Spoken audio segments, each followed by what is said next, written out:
Hello, welcome to assignment B2 in our COVID mini unit, the teacher takeaways. That's me. So what you're going to do today is you're going to watch this video and you're going to write down the key takeaways from each resource that I give you. And I will kind of write them out on this paper, and you can, as I say here, you should pause every time I put a takeaway down and flesh it out, because when I write down my takeaways, I'm going to do point form. I expect you to kind of flesh that out a bit more. So you'll have to elaborate. Your sheet might be a little longer than mine. You're taking the main ideas. I won't put every idea I had, just the main ones. I'll put in point form, and you can pause it point by point and elaborate on what I'm saying. I'm going to just be very quick when I write here, and you can flesh that out. So once again, I'll go through my reaction of every video and resource, and you will take my takeaways that I will kind of roughly put down here, and you will submit that. And don't forget to pause. So let's get right to it. This should be a pretty quick one for me. From the WHO site, we talked about it before in the last video, right? The first thing I want to say, the biggest thing is, where did I put that pen? I just had it. Oh, I see it over there. Give me 1 second. There we are. The key statistic is must use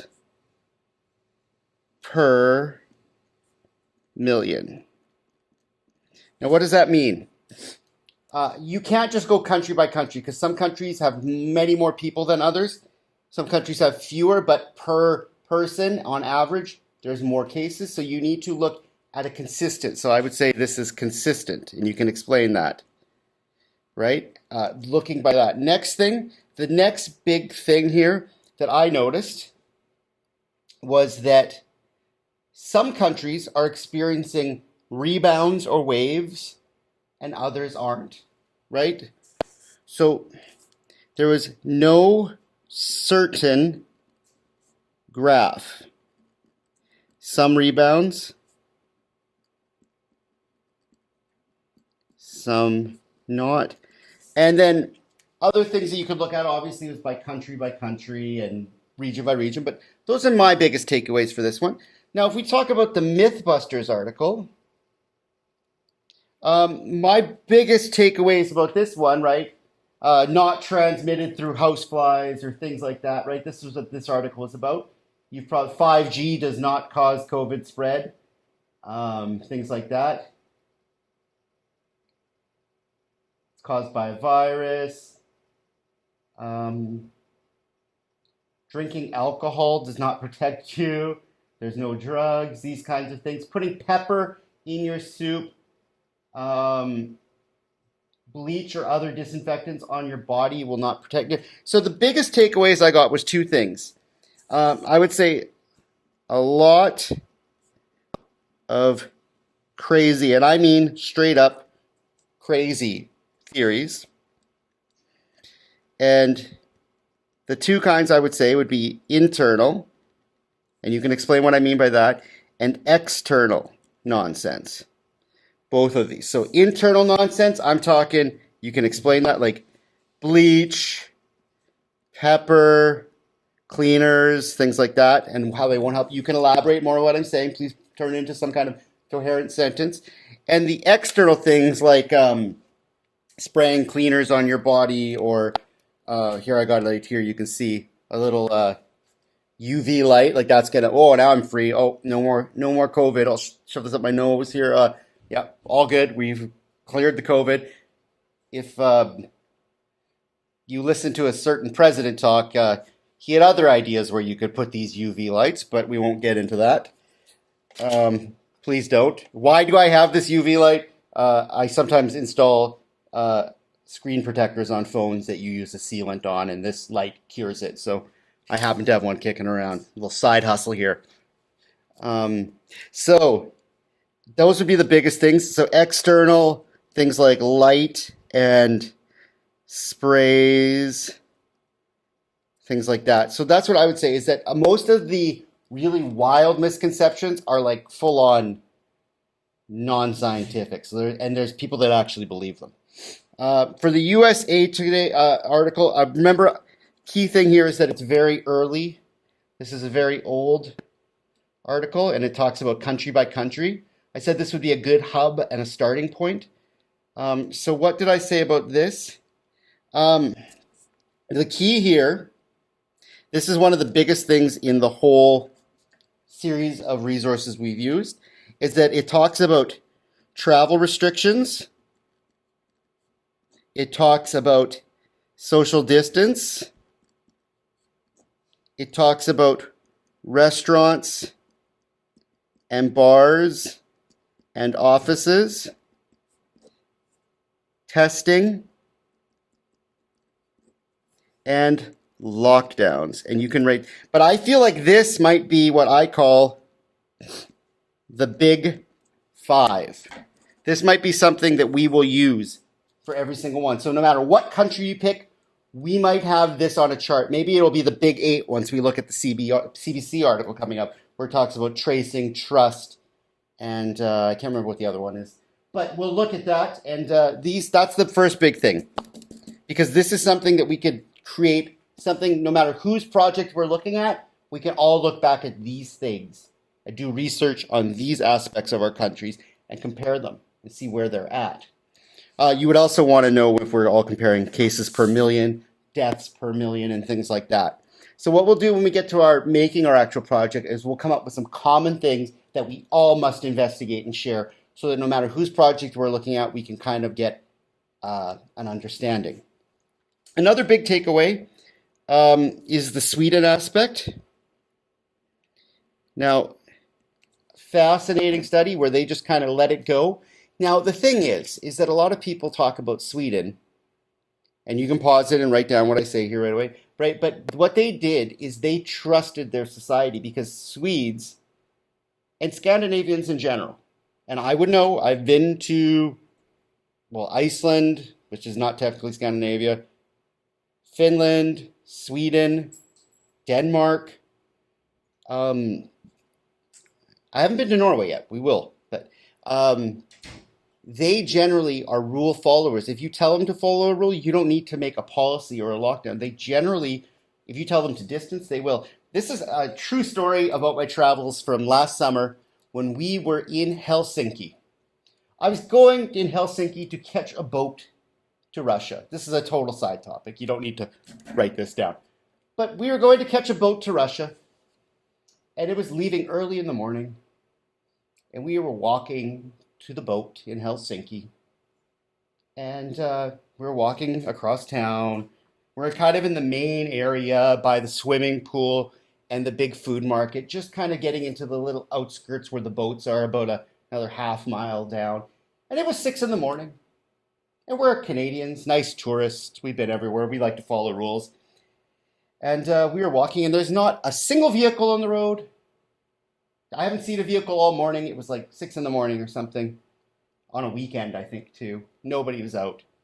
And the don't walk signal comes up. And we kind of were like, should we walk? And we didn't. And then we got to like a couple more streets and we looked. And we saw like groups of people walking in the morning because they love to walk there. But literally, no traffic for minutes. 10 people standing at the don't walk sign. Not a single person ever walked when they said don't walk, even if there was no traffic. There wasn't a jaywalker. Everybody crossed at the intersections. They loved following rules as a society. When we drove on the highways in Finland, every car drove exactly the same speed limit. If the speed limit was 100, everybody drove 100. Nobody drove 101 or 102 or 107 or 98 or 95. You never had to pass a car, ever. You never had to worry about a car ever passing you, because there was nobody who dared to break the rules. You know how safe that felt as a driver? Pretty amazing. It was the most comfortable drive because you knew you were in safe hands because everybody around you was going to follow the rules. So that's a very interesting aspect. I don't know how you're going to summarize that, but they are rules and obedient. That's the first thing. Canadians are not like that. Americans definitely are not like that. Other cultures are not like that, right? Scandinavian cultures, very much so. And interestingly enough, Sweden's theory didn't really do any good. It actually might have hurt them a little bit more, and economically, what they realized in retrospect is even though if their country's still open, if all of your business and trading partners around you are shutting down, your economy still gets pretty destroyed. So, still fascinating study. I just really like the way they talked about Sweden here. And you can find lots of stuff on Sweden, and lots of people are like, Sweden did it like this, pretending that other countries are like Scandinavia, which they are not. Any other good ones out of the USA Today story here? I just would say that this is a great starting point. I'd say this is one of your kind of, this is a hub of information. The Wikipedia is also a hub of information, and you'll probably want to use some WHO. Those will probably be your biggest things, I think, right now. Sorry about that. Let's talk about the CBC article here. What was interesting about this article, right? Where they talk about different countries. I love how they broke it down by countries that were hit hard at the start. And one thing about Italy is why they did so poorly at the start is the government told them early on, be careful. But one of the factors in Italy was that they have very low faith in their government. They almost have disdain for their government.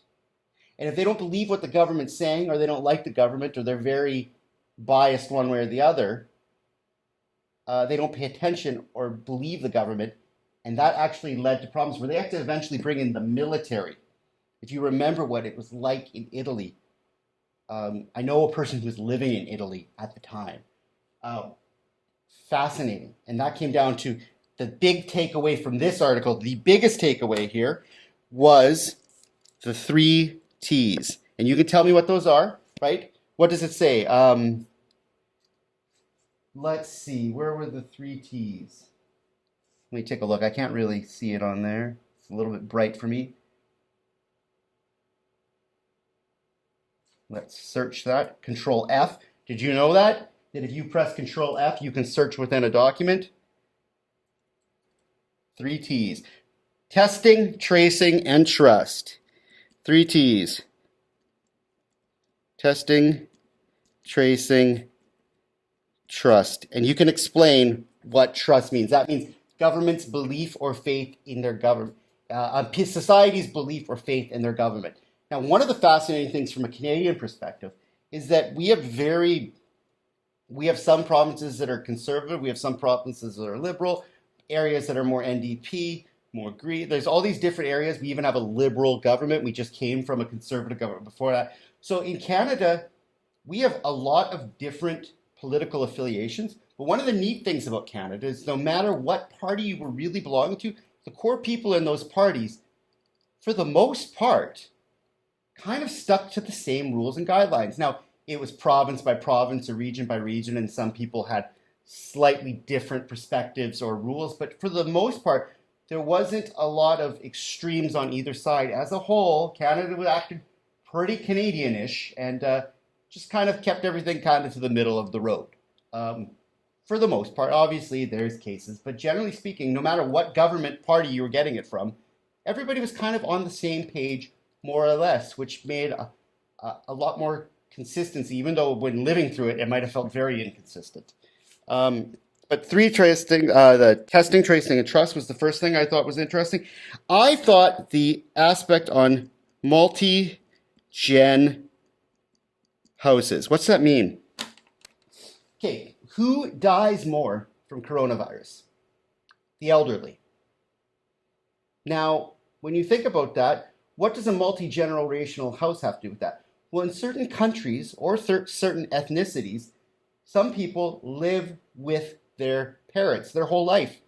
Japanese culture, your parents live with you. It's like an honor to have your parents live with you right up until they die, right? Some people, they believe in communal family housing. Even within different families, they kind of all live with the elderly amongst them, right? Think about how that can impact a country's death rate. If you have these people who aren't going to die, but they're going out every day, contracting and spreading, and they're bringing it home to their multi-generational homes, that's almost like going right into an old folks home or to a care home and spreading the disease. So that was a key statistic that they looked at was, do these cultures, societies, or areas have multi-generational housing? That's something I never thought of. I thought that was a fascinating statistic to look at. So you could explain what that means, what multi-generational housing means. Anything else from there? Oh, well, just the Taiwan thing, that's not important. But I have a friend who lives in Taiwan and lived in Taiwan, and he's teaching in China and actually is stranded still to this day in Taiwan. I don't know when you're watching this. This might be a year later. I hope he's actually back home. But he actually is living in Taiwan right now, and I just talked to him about 5 or 6 days ago about his situation there. I found it fascinating. But the other good thing here was the Quebec situation I found interesting. The Quebec spring break. There was this key window when COVID was originally spreading, this key time in the spring, where if people were traveling within that timeline, those areas got hit the hardest. The way that spring break worked in Quebec this year, provincially, it was a little earlier than normal, and that earlier spring break, compared to the rest of Canada, generally speaking, meant that a lot of people were traveling in that time window where the virus was really unknown and spreading and incubating and getting out. And then they came back home and they went back to their communities and boom. So just the timing of that would almost be like the fourth T in Canada would be the timing. I just thought that was interesting. So you can explain what that is. Next up, and remember, you can pause anytime that you need to kind of explain what this is. Your sheet's going to look a lot more filled out than my sheet, obviously. The Wikipedia article, the first thing I would say from this is that it's very lockdown heavy. It's a key focus. And I don't know how much that is. If I feel like this Wikipedia article here, which is going to be a hub, because remember, as you go through it, you can find links by clicking on each of these. So if you pick a country, let's pick a different one besides China. Say we pick Iran. If I click on this article in the Iran section, or that article, those are all going to be resources that if Iran's one of my countries, I have like 5 new articles or scientific studies. Some of them might be a little too hard to understand, so you might not want to use them, but things to look at. So what I would say is it's a little too heavy on lockdowns for my liking. The next thing I would say is it's a key hub for links and resources. That's a big takeaway, is that you could find lots of jumping off points, obviously besides Googling. And we should talk about what you want to Google. You probably want to go Google, right, the country's name, COVID response, or country's name, COVID timeline, right? So name of the country, COVID, and then you might want to try response when you're searching for your country, or timeline, or other words. What do you think would be a good thing to search there if you're looking at how your country reacted that you picked? Anything else in the... No, I think that's good for the Wikipedia. There's a lot to absorb there, and you're going to want to look at your country as you kind of narrow it down. The BBC article, let's take a look at this. One thing I noticed about this article, my big takeaway, in spite of what you might have taken away, is that there was no consistent trend for everyone.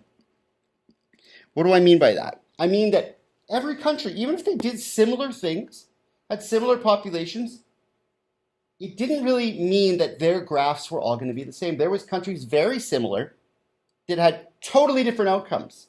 So it might not be down to travel, social distancing. It might be more into the trust or the tracing or the testing, right? So there's other things that you could be looking at.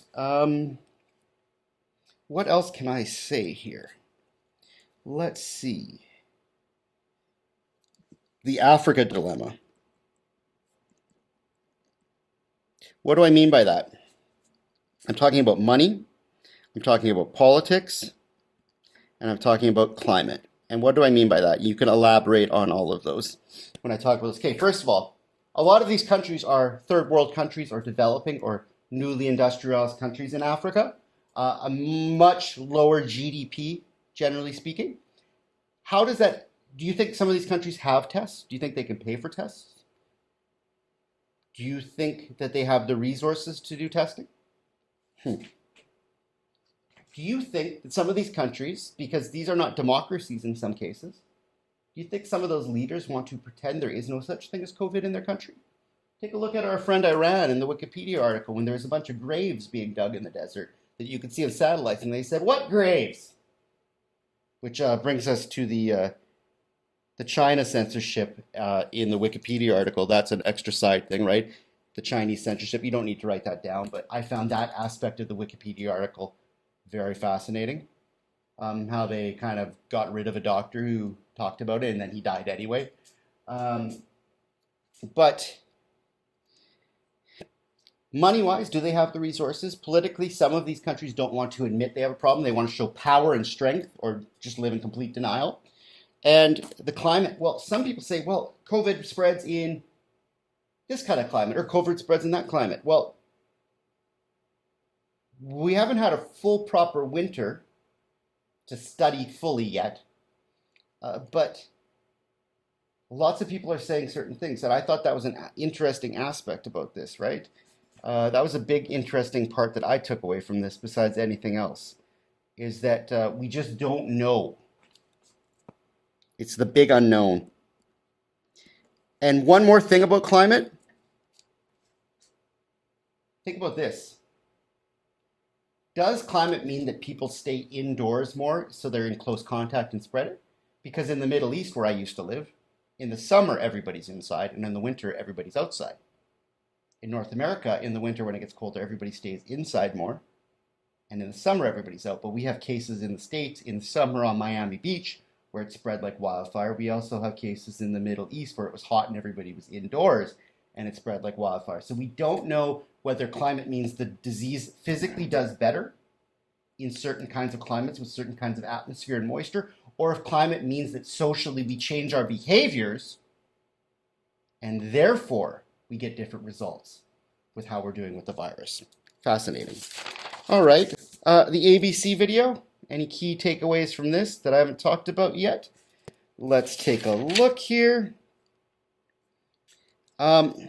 I love that this guy was asymptomatic and then later became positive. Imagine if he went out. Think about that. The guy in the video is like, at the start of the video, you can tell they filmed it over a couple periods of time here, where he talks about, well, I got no symptoms, but it's my right, it's my duty to my country to stay in and be responsible, but I don't have anything. And then later I was like, yeah, I'm positive. And imagine if he didn't do this. Imagine if he didn't stay here for 2 weeks. And he went, oh, you're back from your trip. Oh, come here. It's good to see you. Oh, go here. We're having a party. We're going here. Let's go out for a drink. Asymptomatic is a fascinating aspect of this. Another thing here, this was a cool point too. This is one of the coolest points. And it's kind of sick and twisted when you think about it, is that all of these countries, different countries' approaches will give us lots of data to study. What do I mean by that? Sweden does it this way. America does it this way. Canada does it this way. Brazil does it this way. Italy does it this way. China does it that way. Taiwan, Philippines, all these different countries, Japan, they're all taking different strategies. It's almost like we have real-time human experiments to study what is going to happen. A little bit weird, a little bit twisted, because this is life we're talking about. Look at us, we're going to school.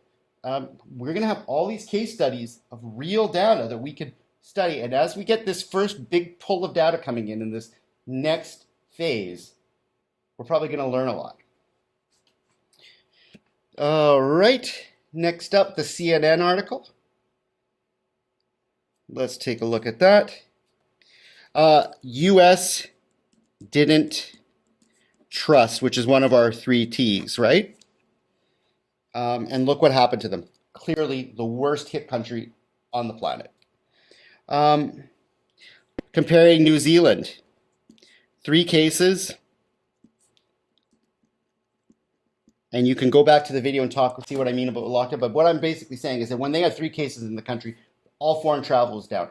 All group assemblies were down. Everybody had to stay in, right? Only essential workers. All drastic measures for 3 cases in the entire country. And now they're basically COVID-free, except for one British person that got on a plane that wasn't supposed to and went out. And they basically shut the entire country down again. But look at those different approaches. I found that fascinating. A great starting point video. And then the next thing you could talk about is masks and Asian culture. I found when I go to Asian countries too is that people wear masks all the time. People wear masks in subways. Anytime you have sick, you have even a sniffle, you wear a mask out of courtesy for other people. I don't know how much that'll become culturally relevant in the rest of the world. I'm definitely considering, because it actually seems like a humane thing to do.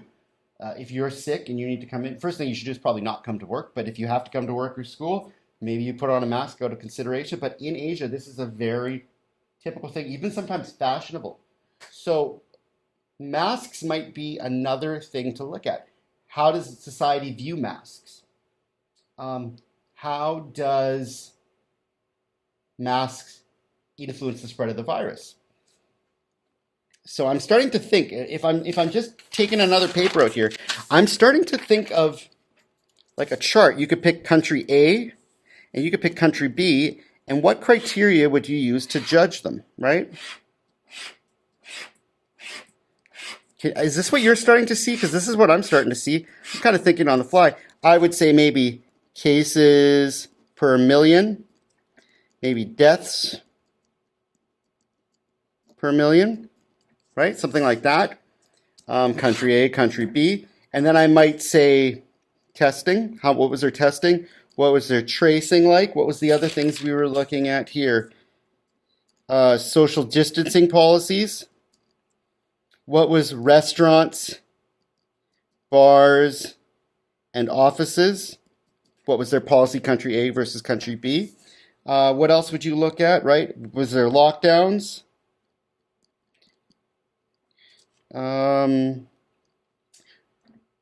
Testing and tracing is already there. You could say trust in government. You could say masks, culture. And this is something that every one of us might have to do. So this is something we could kind of start looking at. You don't need to write this down. I'm just thinking on the fly. As we're gathering this pool of resources and I'm reacting to them, you can kind of see, oh, okay, here's some common things that we can study country to country to do a comparison. And these numbers will probably be connected to how well countries do in these areas. Pretty cool. I'll try and fly through this. This video is getting a little long for you. I apologize. All right. Let's see the science show. What would I talk about this? Non-symptomatic people might spread longer. What does that mean? If you don't have symptoms but you have the virus, you might actually be able to spread it for a longer period of a time versus a person who actually has the virus and is showing symptoms. Kind of terrifying. Asymptomatic people equal, they still have damage in lungs and brain that shows up on charts. So even if you didn't have symptoms, they can do a chest scan or a CT of your brain or your chest, and they could find permanent damage as well as heart conditions long term. And the best thing about this one was easily the batch testing. What is batch testing? Batch testing means, say I've got 60 people and 2 of them have COVID, right? I could run 60 tests and get the 2. That used up 60. Or I could put 5 or 10 in groups, run tests as a whole. Oh, fine. Oh, in this batch, there was 1, and then for that 5 or 10 in that group, I could just do 10 tests. I'll use maybe 20 or 30 tests versus 60. You need to look at the science channel and look at the batch testing thing here. I'll see if I can find it right off the top. There's a pattern to genius. Sorry, we just have to watch this video intro for a second. least this episode was filmed on July 7th. Okay, let's look at this. Take a look at this. Math. Its strategy is showing up that may help us detect more asymptomatic cases, and it's cheaper to boot. The workaround is math. It's an approach you may have heard referred to as pooled or batch testing. Say you have nasal swabs from 60 people you need to test. 2 of them are positive, although you don't know that yet. Normally, you'd test each of those swabs individually, end up with 2 positive results, and you're done. But you've just used up 60 tests. Another approach would be to pool the swabs together into, say, 12 groups of 5, then test each group. Then you test each individual swab in any group that comes back positive. Even if the 2 positive swabs ended up in different groups, you'd still be using only 22 tests, the first round of 12, and going back for 10 individual samples. Amazing. Simple math, simple science. Should have been thought about a long time ago. All right. And the Bloomberg article. This is where, you know what? Climates could be social. It could be temperature related. And it could be humidity. So that's one of the things that the scientist says. He says there might be a connection to climate, but we don't know it. Is it because climate makes us act differently in certain times of the year socially? We gather in groups at different times, or we stay indoors or outdoors in certain climates? Or is it because the actual temperature of surfaces lets the virus spread? Or is it because humidity levels change depending on the year? Does higher humidity help the virus spread? Does lower humidity help the virus spread? That was an interesting takeaway. Long-term heart, brain, and lung damage. That was a fascinating aspect. And this one, vaccine could still allow you to spread, which I've never thought of, but apparently in vaccinations, that is a common, not common, it's a rare thing, but it is a possibility. That you could be vaccinated, so you won't get it, but you can still become a spreader, which kind of not, it doesn't defeat the purpose of vaccine, but it really hurts what a vaccine possibly can do. I didn't know that was a thing, so you can explain that. And last but not least, what I found was the Vice article, and I'm just going to put this down here. You can pause this if this makes sense, but mortality rate is very hard because we don't know how many deaths were accurately recorded. Did more people die of COVID than we knew? And there might have been way more people infected than we've ever known, which would be a positive. If we find out like 30% of the population actually had COVID and we only had this many deaths, that's really good. If we find out that there's a lot of deaths that we didn't know were COVID but were earlier on, interesting. 2 different perspectives on the same data. The poor suffer more. Lower income families and historically minorities do worse in this pandemic. And that comes down to, is this a social justice and equality issue? 40% of transmissions were before people ever had symptoms. So I'm feeling good right now, but 3 days from now I get the sniffles. 40% of other people that get it are from those days before I ever got the sniffles. Kids are much more likely to be asymptomatic. There is not even close to herd immunity happening from what we know. Batch testing might change that, or antibody testing. And interesting enough, vaccine comes from vaca or vaca, which is cow, because cowpox and cows were used in the first discovery of vaccinations. If you go to the Freakonomics episode about the history of vaccines on the podcast that I recommended, fascinating story.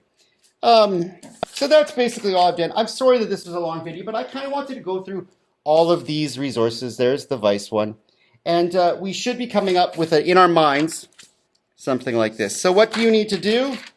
You need to go through and submit my key takeaways like I just did there. Go back and look at this video. I'll give you a few days of this because this video ran about 35 minutes, which is way longer than I ever wanted a video to be.